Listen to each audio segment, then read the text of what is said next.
Күшік пен мысық ертегі.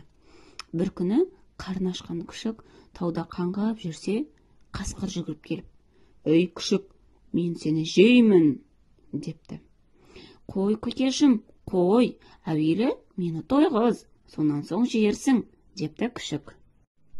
Қасқыр: «Жарайды, менің соңымнан қалмай ере бер!» депті. Екеуі бірге келе жатып, бір топ сиырды көріпті. Қасқыр өзінің жолдасына қарап: «Маған қарашы, менің көздерім, құлақтарым, аузым, құйрығым қандай екен?» депті.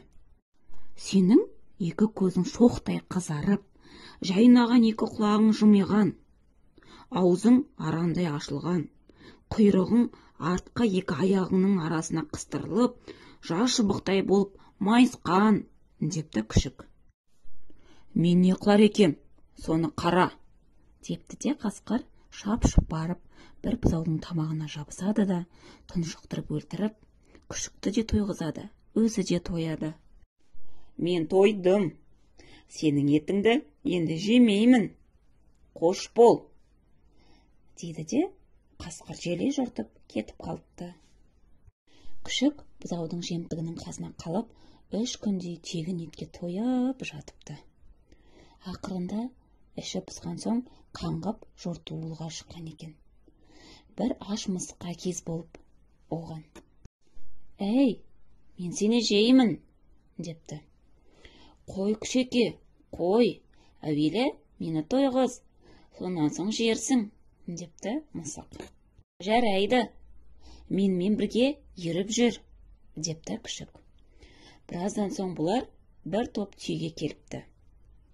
Күшік: «Мысық, маған қарашы, менің көздерім, құлақтарым, аузым, құйрығым қандай екен?» депті. «Несін айтасың?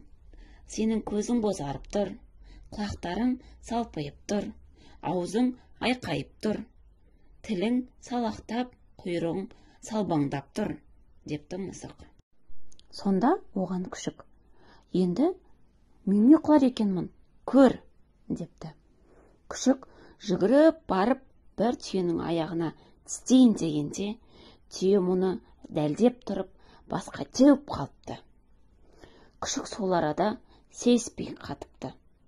Сонда мысық айтыпты: «Әй мақтаншақ, сен әліңе қарамай қиын іске қолыңды созасың. Сенің етіңді енді мен жеймін!» депті.